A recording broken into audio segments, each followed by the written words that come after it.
Hello and welcome to episode 40 of the How to Survive podcast. This week we're heading out into the wilderness, specifically to an area of America called Willow Creek. What came we into this wilderness to find? That's actually an excellent impression. Very well done. Willow Creek is about a couple searching for the Sasquatch or the Bigfoot. And it was a listener recommendation from frequent contributor or emailer Gemma. Thanks, Gemma. So thanks very much for your recommendation. And yes, Willow Creek, it is a film from 2013. It's an independent sort of found footage horror film. Yes. And it's directed by Bobcat Goldthwait. So yeah, as ever, we'll be talking about How to Survive, as that is the name of the podcast. But first, as ever, Joe, we need to recap the events of the film in order to know best how to survive it. Yes, this rich tapestry of storylines that weave together. Yeah, it's a portmanteau film, bringing in several different threads. So Kelly and Jim, played by Alexi Gilmore and Bryce Johnson, are a couple who their idea of a romantic getaway is to go on the hunt for the Bigfoot. Yes. Jim is a Bigfoot believer, and they're going to the Six Rivers National Forest in Northern California, trying to shoot their own Bigfoot footage at the site of the Patterson-Gimlin film, which is the famous, the only bit of footage of what... Of a man in a costume. Yeah, exactly. And so Jim is very into his sort of cryptozoology, and Kelly is not so much. No. But they go to the area, they see the local sites, the statues of Bigfoot, they meet some of the locals who are actual locals from the area. They're not actors, a lot of people playing themselves. And it's all shot in a sort of found footage style, as we all, we've all seen found footage films now. Exactly. They are 10 a penny nowadays. And so they venture off eventually into this wood. Into the forests. They encounter one individual who sort of warns them away in classic horror movie Hillbilly fashion. horror, yeah. And there is one other individual as well who says it's not a joke when they're take this seriously, for God's sake, when he's pretending to interview a statue. Yeah, exactly, of Bigfoot. And then they head out into the forest. They make camp. Tensions run a bit high because it's a long way. They don't know where they're going, and all these various, well-worn cliches of the genre. They've been warned by everyone that this is basically... I mean, no one ever says the Sasquatch will get you. It seems to be like mountain lions, bears, rock slides.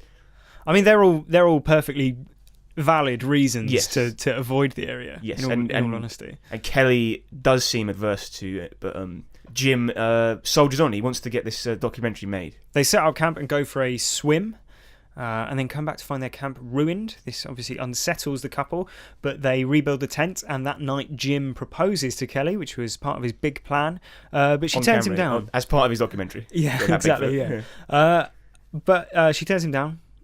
Very sad.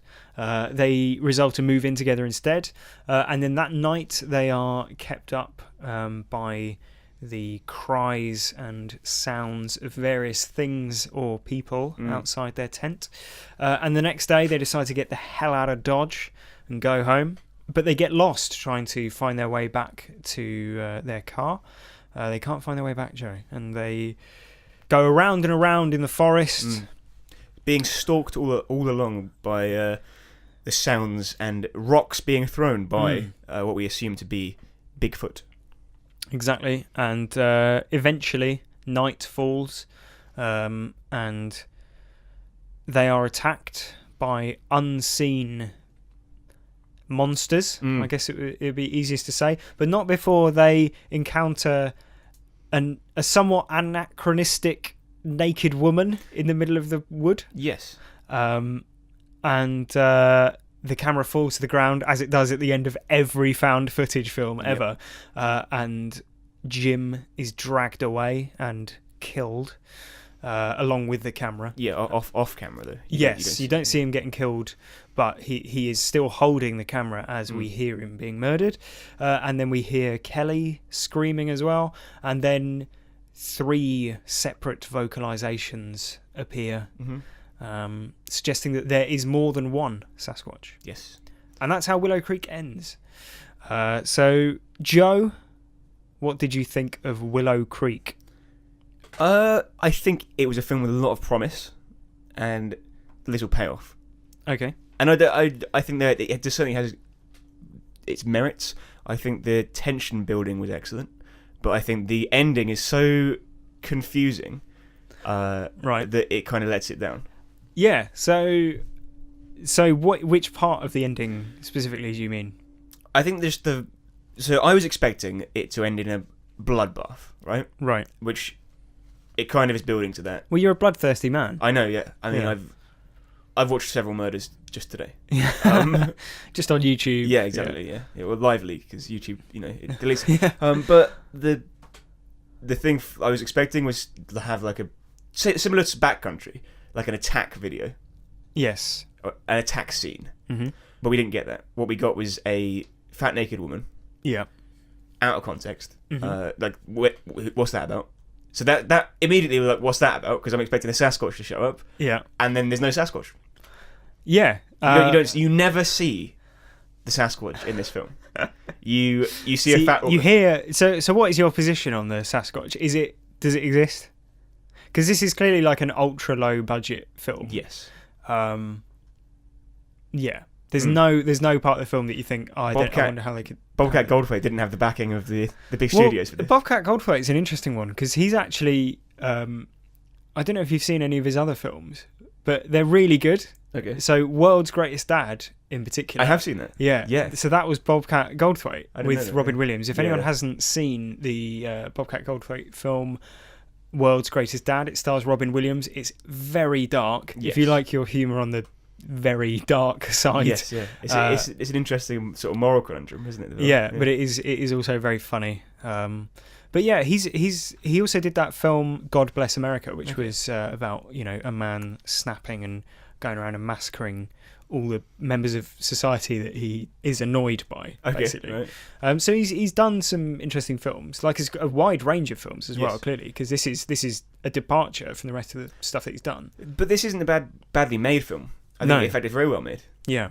Except at the end. I mean, the way they build tension isn't by like having bodies show up and they're like, oh, I hope we don't get killed. It's more like the scenes that are completely unrelated to the actual Sasquatch. Yeah, yeah. So it's classic, American backcountry horror, isn't it? But it's not even that. I see what you mean, but like the guy who comes up and says, "Don't go into the woods." Yeah, yeah. Turn around and go back. That's quite tense. But it's more the cringiness of the guy who sings this song about Bob and Roger went riding or something. Yeah, yeah. That's cringy watching that. It's uncomfortable. And then the proposal. Yeah, yeah. That is very cringy. And like my toes literally curled watching it, and I was like, oh my God, my heart's racing just because like there's this like very heavy silence. Yeah. When he says, "Oh, do you want to marry me?" and she's just grinning, and you're just like, oh my God, It's like empathetic horror. Yes. Like you're horrified. They're using this kind of social awkwardness to create the tension of the horror film. Yeah, which is an interesting method, I think. It's quite fun. Yeah, well, the faux documentary thing is quite well done as well, I think, in a technical sense. Yeah. So, like, the film opens with him sort of screwing a filter on the lens and then plugging in the microphone, and you're watching it from the camera's perspective, obviously. Yes. And like, it's a very little thing, but I sort of quite like that. It's like grounding it in reality and all that sort of thing. And then like the Early Bird restaurant that they go to and the Bigfoot burger. Yeah, that's all real, and it has that very sort of, obviously because it's real locations and all that sort of thing. Exactly. It's got very real sense of being a sort of travelogue. And these are all real Bigfoot survivors. Yeah, exactly. Like it's it's good. I think that's a convincing, one of the more convincing is in terms of the setup. Yeah. One of the more convincing found footage films that I've seen, and like many of the individuals, as you say, are the real life locals to the area. It feels a lot like Backcountry as well. Yes, I think it's impossible not to compare. Yeah, because if anyone hasn't seen Backcountry, we covered it. Is it episode 17? I want to say, or 19 possibly. I couldn't tell you. It was a long time ago now, but that. Much like this film is about a couple who go out into the American, forest land, again on the wishes of the man, and the Yes. woman doesn't really want to go. Yes, exactly. And again, a proposal. Yeah, that goes wrong. Yes. Tensions run high. They get lost. Yeah, They get attacked. they are in a tent while something's creeping around outside. Yeah, it's very, very similar, but they're, like tonally, they're very different films, I think. Because this is, I don't know, it's odd, isn't it? Because it is a horror film, but it's also sort of fantasy. Yeah, so it's a weird in between sort of tone. It's not like full horror, like you're clawing at the chair the whole time in terms of tension. Backcountry, you may recall, I had to like pause it because I was so pause it. Yeah. What do you mean? Like bear pause. Right, very good. Yeah. Okay. Yeah. Yeah. I had to pause it because I was, like you say, clawing at the sofa. But that was a horrible horror of a horror. Yeah. Whereas this is more like just tense. Yeah. And it gets silly at the end, really. It does get a little bit silly, yeah. So I do like the sort of siren scream of Bigfoot. I thought it was quite because you hear clever. The way they build. Let's talk about the tent scene. Yeah. We both got notes on that. Mm-hmm. They build it by first you hear the knocking, right? Yeah. Which I've watched a few Bigfoot documentaries in my time, Chris, and let me tell you, that's a common thing. With big feet. It's impossible to have big feet and avoid knocking. Yeah. Is that the plural of Bigfoot?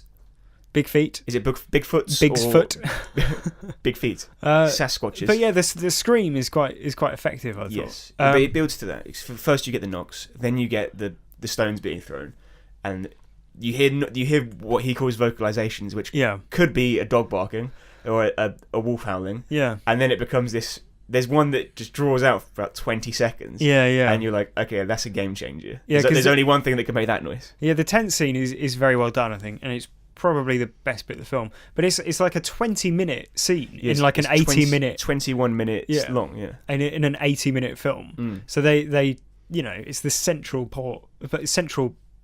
scene in the film. Yeah. And it is very well done. Although it does sort of feel, especially when you compare it to Backcountry, it does sort of feel like it doesn't go anywhere. Because at the end of in the end they just cut and it's morning. Yeah. And it's like a release of tension, isn't it? Yes. Exactly. But I thought it was quite well done, like because it's very relatable. We've all been in a tent at night and heard weird noises around the tent and all that sort of thing, and it's frightening. And because the only thing between you, like you're blinded by what is basically very, very flimsy protection, a piece of cloth. Yeah, and it makes you very visible as and well. Vulnerable. Yeah, exactly. So that scene is very well done. I think it's the best part of the film. Comparing it to Backcountry as well, in Backcountry that they're going to get eaten by the bear. Yeah. But that's going to happen. Yeah. So spoilers there for Backcountry. Yeah, but then as soon as that scene begins, there's only one way it's going to end. Yeah, exactly. The bear's not going to get bored. No. Whereas with this one, you're waiting. I'm like, here comes Bigfoot. He's going to fucking tear the... Yeah. He's going to tear the tent up. He's going to take them out or carry one of them off and leave the other one. Yeah. Or... Yeah, it's weird. Like, they could have gone in a lot of different directions. Because the ending of the film, the payoff, is that... Is what, really? Like, they get attacked, presumably by the Bigfoots. Yes.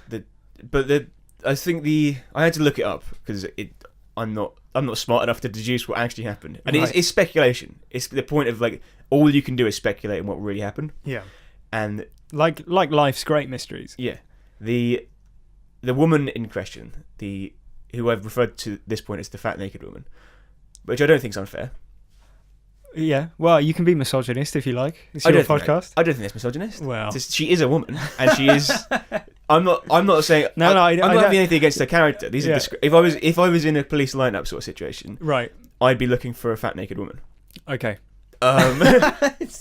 So she's credited as missing woman. Well, are the film credits considered text? Well, this is the thing. Like, because so let's talk about the ending scene broadly, right? Because my feeling on it afterwards was that it was okay and just okay. Like it feels cheap, yes, but also like it's a bit.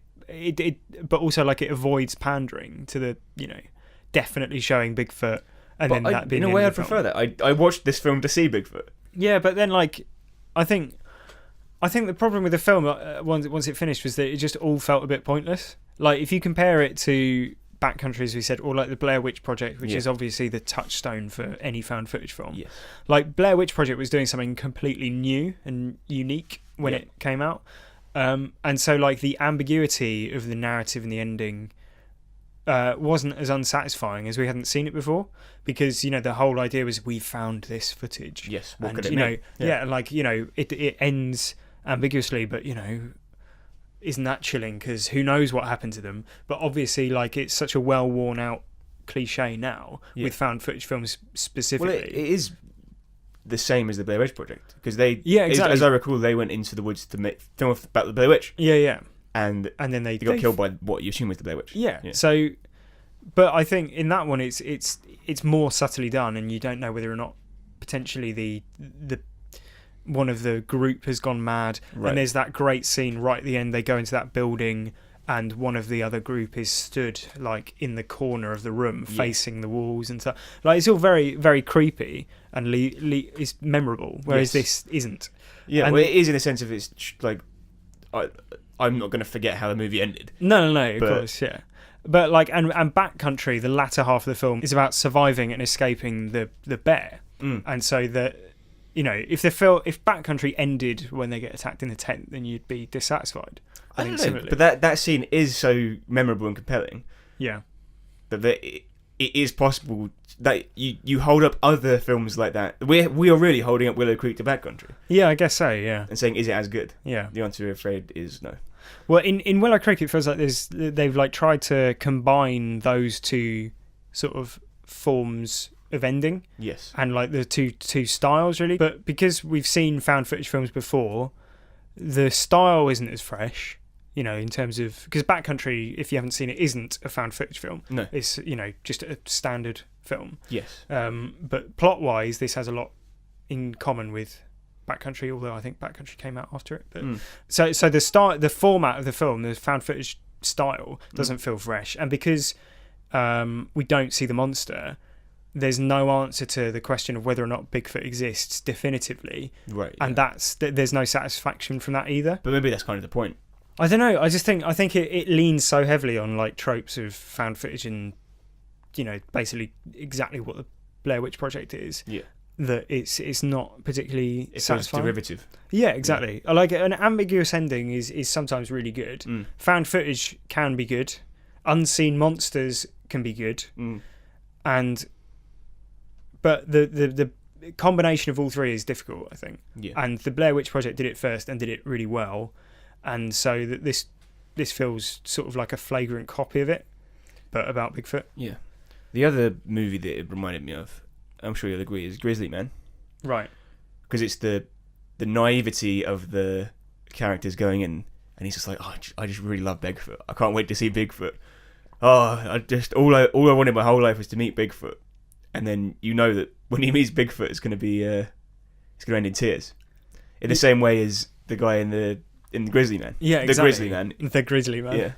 Yeah, great. Yeah, the Werner Herzog documentary. Yes. I'd like to see a Bigfoot documentary narrated by Werner Herzog. Yeah, well, if you're going to do found footage or fake, real footage, that would be an interesting way of doing it, like doing it after the fact. So even like if you just say it was a pastiche of Grizzly Man, yeah, it was about this. It would be funny because you have Werner Herzog saying they wanted to meet Bigfoot, and what they found was utter chaos. Yeah, well, it'd be brilliant because no films really have go with that sort of style. But there's a moment in Grizzly Man which is really scary, which is the bit where Werner Herzog is listening to the audio of the man being murdered. Or killed by the bear, not murdered. He didn't. I don't think it applies. But yeah, it's really chilling watching him because you don't hear the audio yourself, and but he listens to the audio and he's almost got like tears in his eyes and he looks horrified. And Werner Herzog is like a dark man. He's a man who's stared into the abyss. Yeah. But like he looks absolutely horrified. And when he takes off the headphones, he says, "Just promise me, don't ever listen to that." Really? And because it's like the wife or the mother or some relative of Grizzly Man, and he's like, don't ever give that to anyone. Don't listen to it. Promise me. Wow. So like if you could do a really interesting like not. I guess it's not so much found footage, but like post-disaster documentary.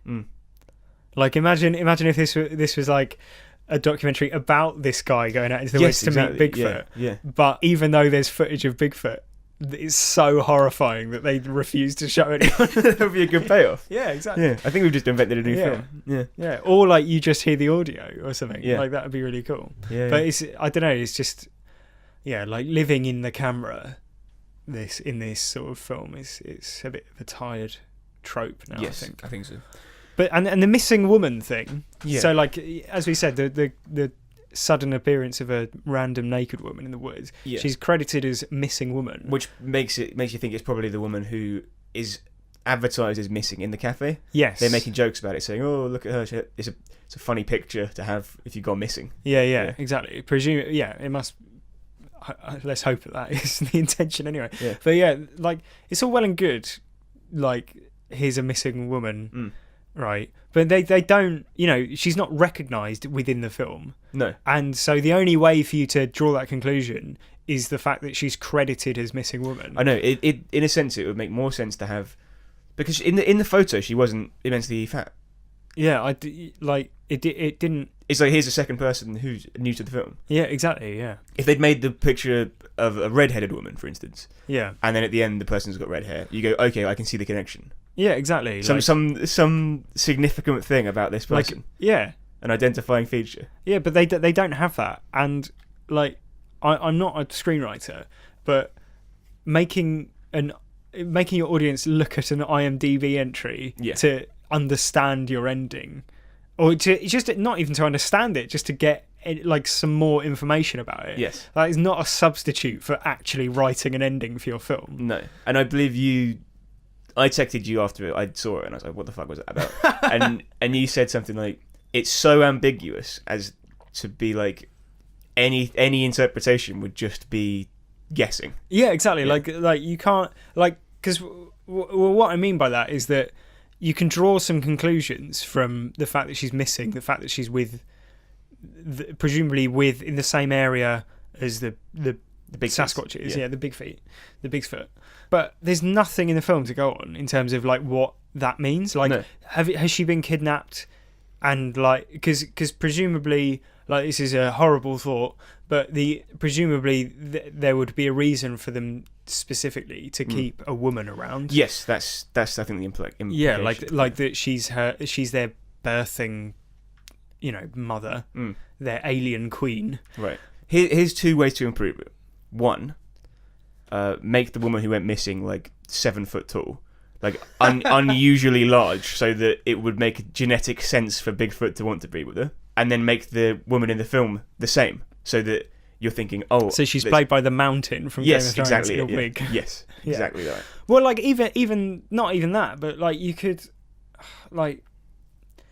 have you could have them find the woman's body, and maybe like the toll of giving birth to a Bigfoot is apparent. Yes, in some or way. Here's the second way to improve it. Have one of the local folk say, of course, sometimes women are stolen to breed with Bigfoot. Exactly, yeah. So that there's a myth that there's a just mention it, and then when it comes to fruition, you go, oh, okay, that makes sense. Yeah, but I'm not having to piece it together on my own. Yeah, but making your audience sort of do so much outside reading, is frustrating, I think. Yes, I think so. So, Joe, what do we know about Bigfoot? Or Big Feet. Or Bigfoot. So, he is possibly real. Yes. Around 20 feet tall, if we can... 20 feet? Well, if we're taking that statue to be, to be accurate. Scale. Yeah, exactly, a scale. Not even to scale, like a real-life model, life-size model.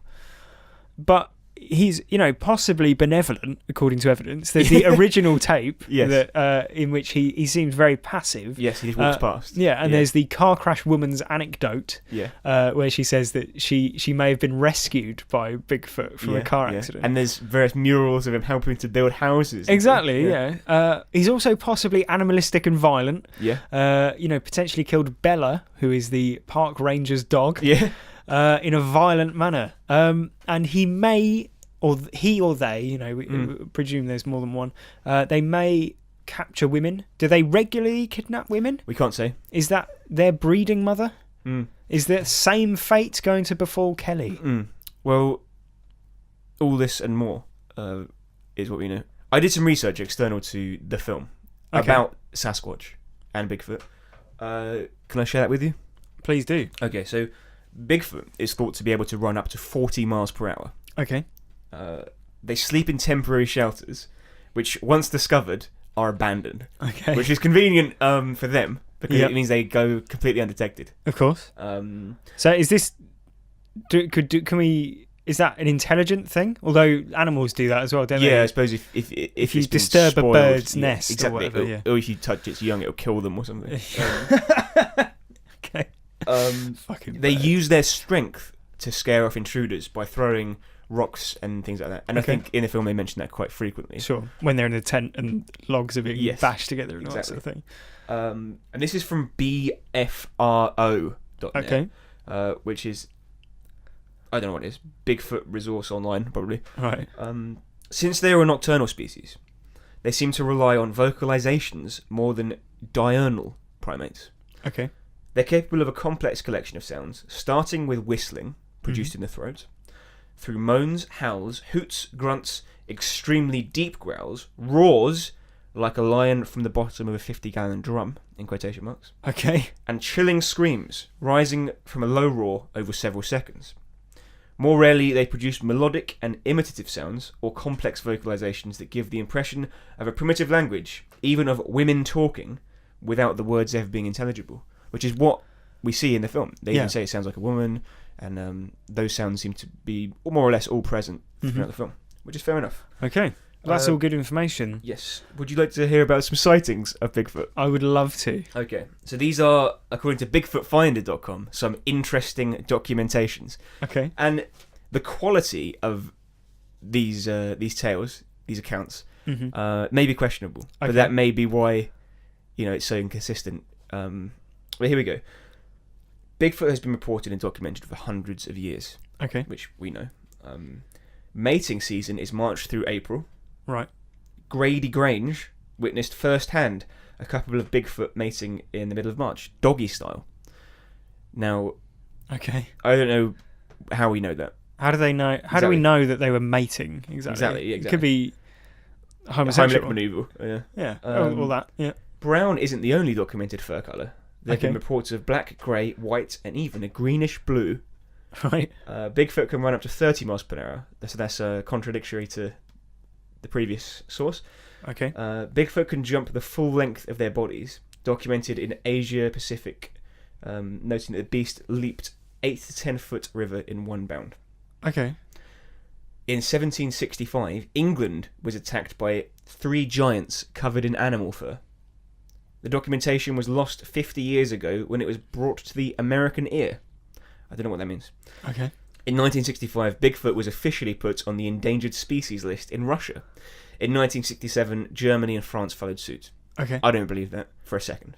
In 1897, bananas, nuts, and berries were fed to a captured Bigfoot in Brazil. Okay. The Bigfoot ate all the food except the bananas, then escaped. So we know that they don't like bananas. Right. Bigfoots are immune to pepper spray and have been known to be incapable of sneezing. So, if your survival method involved pepper or talcum powder or pollen... let me just... Yeah.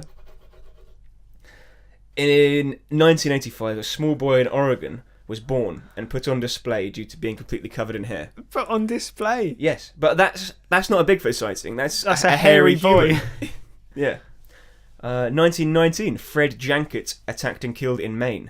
Attacker unknown, but blamed on an 8-foot male individual with disfigured face, ape-like, non-English speaking. Yeah. So that's Bigfoot. Right. I mean, there's lots of these, and let me tell you, they're all humans. Okay. All bears. Right. Okay. So thanks, BigfootFinder.com. So what we've gleaned from that is that Bigfoot is definitively does Bigfoot exist. Can be anything from 5 foot to 10 foot. Yeah. Or 12 foot or 20 foot. Yeah. It can be a human. can be any colour, can do many things like jumping, swimming. But it doesn't running. like bananas. Yes, that's one thing that we can be sure. Okay, so could and it can't sneeze. As we move on to how to survive. Yeah. Could one potential survival method to be surround yourself with bananas? Yes. Yeah, I think so. Yeah. Yeah. Or smother yourself in bananas so it won't eat you. Yeah. Okay. We don't know how far the aversion to bananas goes. Exactly. Whether it's a phobia or they're toxic. Yeah, like you're currently suffering a little bit with the flu. Yes. So apologies if I sound a little bunged up, listener. Yeah. So do you, as we know, it's fact that they can't sneeze. Yes. Would that does that mean that they don't have a need to sneeze? Do you know what I mean? Like they never need to sneeze. Well, their nasal cavity can't get blocked. Yeah. Or does it mean that were it to get blocked, it would be much more damaging for them because they wouldn't be able to. They wouldn't be able to reject it. Yeah. So could a survival method be if you're venturing into Bigfoot country, make sure you have the flu because they're going to avoid you. Yeah. Because genetically they're very weak.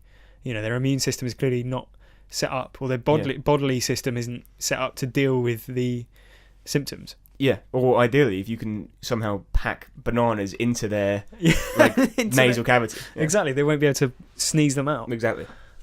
I've got one survival notion. Go on. If you're hiking or exploring any sort of wilderness with which you are only superficially familiar, yes, maybe pack some or all of these what I would call essential items. Yes.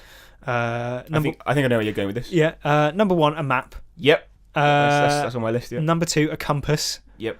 Number 3, an emergency radio. Mm-hmm. Because obviously wilderness phones might not work, all that sort of thing. Yeah. But long wave radios and all that, they exist for a reason. Yes, exactly. Number 4, some kind of emergency signalling device. For example, a flare. Yes. Which in a tight spot as well could be used to scare off Bigfoot. Yeah, exactly. Yeah. They're. I mean, we don't know for sure. Maybe if it was a yellow flare, it would assume it's a giant banana on fire. Exactly. Yeah. And run terrified away from it. But we don't know for sure that flares would scare them. But the characters Jim and Kelly in the film, they don't have any of these things. No. It seems, and they would have significantly increase their chances of surviving if they did have any or all of these things. Yes. However, it is possible that they did have those items, some or all of those items, and they were lost when their camp was destroyed. That's true. Stolen by the Big Feet. Yeah. But here's a question, right? Yeah. Why didn't Bigfoot or the Big Feet or the Sasquatches just kill them immediately? Why drag it out to this, hunting situation? It can't be fun for them. I don't know, yeah. Maybe we don't know how adept they are at hunting. No.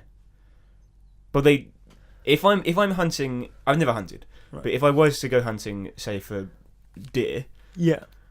If the deer managed to lock themselves in a cloth pouch in the middle of the forest, and I was just able to walk up to them, and meters away from them with probably enough strength to kill them with a bludgeon or a gun, maybe. Yeah.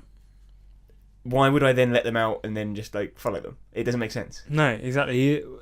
But how much intelligence are we ascribing to the big feet, the Bigfoot? Well, the bear in backcountry worked it out. That's true. Yeah, but I mean, I don't know. They are sitting ducks. There's no doubt when they're in their tent. But it depends what their motive is for. I suppose they want to get the girl intact.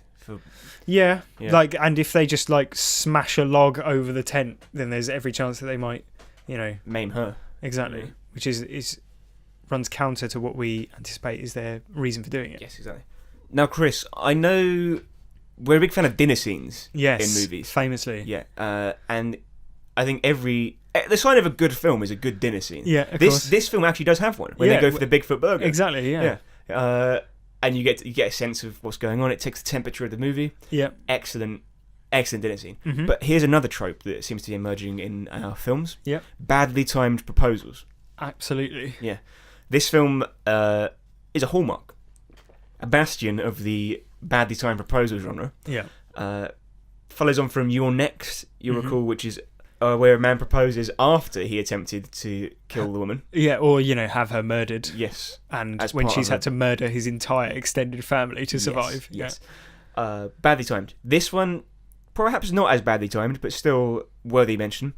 When you've gone into the woods alone, and there's almost certainly something stalking you with the intent to kill you, don't propose marriage at that point. Yeah. And another thing, it becomes abundantly clear that they don't even live together. Yeah. Now, I try before you buy. Yes. Exactly. I've proposed to someone with success. Yeah. I put that down to the fact that it was a good time to do it. We were living together. Yeah. It seemed like a logical next step. Yeah. To him, he doesn't know what he's doing. What was he doing with his life? What's his job? Amateur documentarian. Yeah, but is he making money from that? I don't know. Well, she's an actress. She's got a career ahead of her. She's got plans. She's going to go to LA. Yeah. She's going to get a job. She's got a 5-year plan. You'd imagine. Yes. Kelly has a 5-year plan. I don't know what Jim's 5-year plan is. His 5-minute plan is his 5-year plan is year 1 make Bigfoot documentary. Yeah. Years 2 to 5, it doesn't matter. We'll get married. Apparently. Yeah, that's true. But with a Bigfoot ordaining the ceremony. So maybe this is more. I mean, immediately choose a better time to propose. Think it through better. But that's probably symptomatic of a much more insidious disease that he has, which is just basically poor planning in general. Had he taken the time to prepare a GPS device or a map, or a compass, or just any basic sense of direction, he would have survived, and she would have survived. They would have had a much better chance at the very least. I agree. Yeah. I wholeheartedly agree. My question is, like you just said about, you're obviously in a loving relationship. You're engaged to be wed. Sure. Congratulations again. Thanks. She's a lucky girl as well. Yeah. Well, yeah. But how much do you really love someone, Joe? Me personally, or just generally? I mean, like, I'm all for embracing the passions of your partner, but there simply has to be a limit. That's what I'm saying.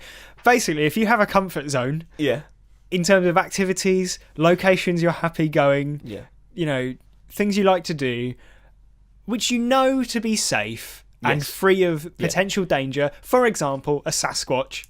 Okay, so right. Don't push the boundaries of that just because you happen to be in love with someone who likes those things, right? If you fell in love with someone and then they went, "Oh, my favourite hobby is like sticking my face in boiling water," you wouldn't be like, because I love you, let's do this together as a couple because I know that's what you want, right? When he was like, Kelly, my favourite thing in the whole world is going out into the wilderness, with no planning or preparation, no map or compass, no emergency supplies or means of escape if we get into any problems, to look for a potentially dangerous, gigantic, mythical beast. I would have been like, all right, I'm moving to LA now to pursue my career in acting in a safe take environment. Take it a bit more seriously, So, just to stay within your comfort zone, stay comfortable, stay safe, stay alive. Yeah. I mean, I have an interest, I should say, in something that's quite unusual. Right. I like wrestling. Right? Okay. And my fiance is patient with that. If I'm watching it, sometimes she'll sit and watch it with me, but generally, she doesn't mind as long as I keep it within limits. Sure. If I was to say within like certain time frames, and you can't abandon like a family activity. No, exactly. And I don't force that interest. No, of course not. I don't say like we're gonna have to go to WrestleMania, all this stuff, and take her with me. Basically, it's the equivalent of me saying I love wrestling so much. I'm going to do a documentary about it, which means we have to travel to some dangerous position, Yeah, exactly, yeah. And she'd say, well, go and do that with someone who would want to do that, because I don't. And I'd say, fine. Maybe hire a professional, wilderness explorer. Or someone who shares the interest. Yeah. There was a town full of people who would have been more than happy to go. Yeah, he could have gotten a, giant group together. Yeah. It would have been a wonderful time, and even that would probably make for a more interesting documentary. It would have made it, because even if you didn't find it, you'd have, highlighted the community and the interrelations of all the people. It would have been interesting. It would have been a fascinating documentary. What was the payoff of that documentary? What was it planned to be? It was going to be here's the And also, it's not a documentary. That isn't a documentary. What that is like, if you go out into the woods with a camera and just go, like, you're not going to cut together a documentary from that. You're going to go put 30 seconds of footage on YouTube and go, it's the Bigfoot. Yeah. I've proved it. You can't just go around going, oh, do you believe in the Bigfoot? Yes, I do. Do you believe in the Bigfoot? No, I don't. Here's a Bigfoot. Credits. That is not a documentary. No. What is that about? That's just like, that's one of those terrible programs that you see on like 5-star in the UK or, like whatever, 5 USA. Yes. And they go like, the story of the werewolf. Is the werewolf real? And it's just an hour of people going, well, I believe in them, actually. I do. He thinks he saw one. Yeah. My mother was killed by a wolf, but it might have been a werewolf. I woke up one morning and there were paw prints in my cabbage patch, which I think was the werewolf. Yeah, and there's a dramatic reconstruction. Yeah. But it's not a documentary. Hire a film crew. Exactly. I don't think he's not like a documentarian already, is he? No, he's a douchebag. Yeah. He's an idiot. Yeah. His style is more Girls Gone Wild than... Yeah. Hey, I'm out here, man, at the Willow Creek. We're about to make a movie. I'm here with my man. He thinks he's seen the Bigfoot. And the guy's like, no, I don't think I have seen a Bigfoot. It could have been anything. Could have been anything. But he screwed it up and they're dead. Yeah, exactly. My final How to Survive comes from another documentary I've seen about Bigfoot. Okay. Or Big Feet. Mm-hmm. But just one in this case. That was a story where the Bigfoot in question, the Sasquatch, became friends with a family. Okay. But basically, it didn't work out. Right. And it turns out they're quite loving, quite friendly. Yeah. So I don't know if the portrayal in this movie, Willow Creek, is as... It's not favourable. It's not true to life. Right, okay. Whereas this other one, this documentary, was good. But the Bigfoot, they wouldn't have worked, basically, living in the suburbs. Sure. So the way to get rid of it is to throw rocks at it and say, mm-hmm. get lost. I never loved you. Yeah. So yeah, I'd say that's probably my way to survive. Just throw rocks and say I never loved you. You stupid animal. Yeah. But that documentary was called Harry and the Hendersons. Okay. So that's an interesting one for anyone who's looking for any further reading. Yes, Harry and the Hendersons. Great documentary, filmed in a very matter-of-fact style. Okay. All right, great. Further to those excellent ideas we just had for survival, we've had one letter in. This one comes from Hannah. Okay. She says, had I been in Willow Creek, I would have Hansel and Gretel'd my way to the campsite, and then Hansel and Gretel'd my way the fuck out of there. Okay. Yeah, they don't leave any sort of trail for them to follow, no, do they? Very simple. Yeah. And she said, if 2 children can do it, then why can't these grown adults? That's a very good question. Yes, but I don't think Hansel and Gretel was a documentary. No, that's true. Not like Harry and the Hendersons. Harry and the Hendersons, yeah. No, that really is one of the best documentaries I've ever seen. Well, that's about all we've got for Bobcat Goldthwaite's Willow Creek. Yes. Thanks very much for listening.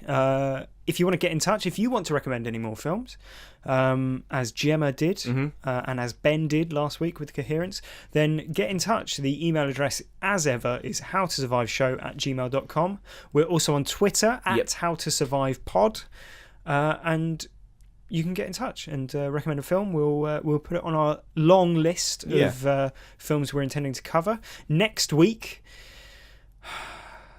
it's back to the series of which we've become so fond. Yes.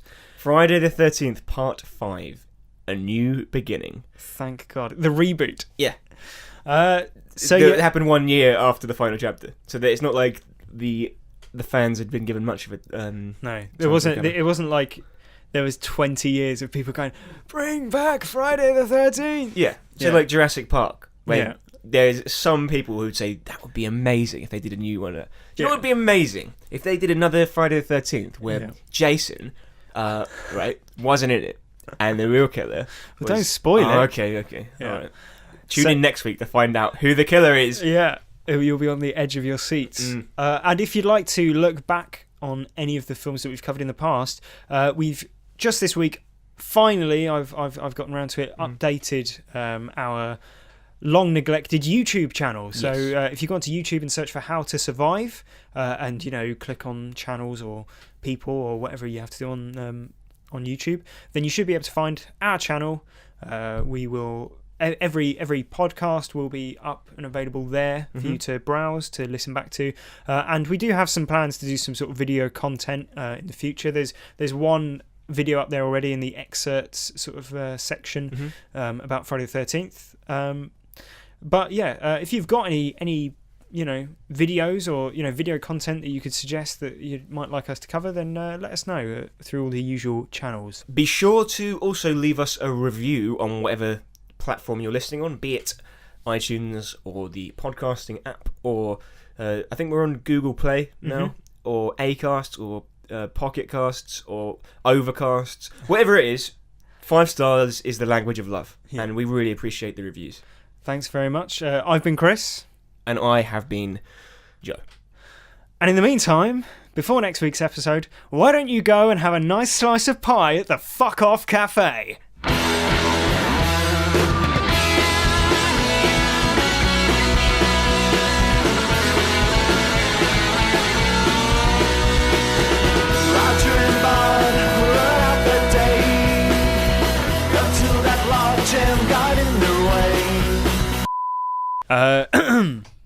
What is it? 40? Episode 40. Is it really? Fucking hell. Every week you say that.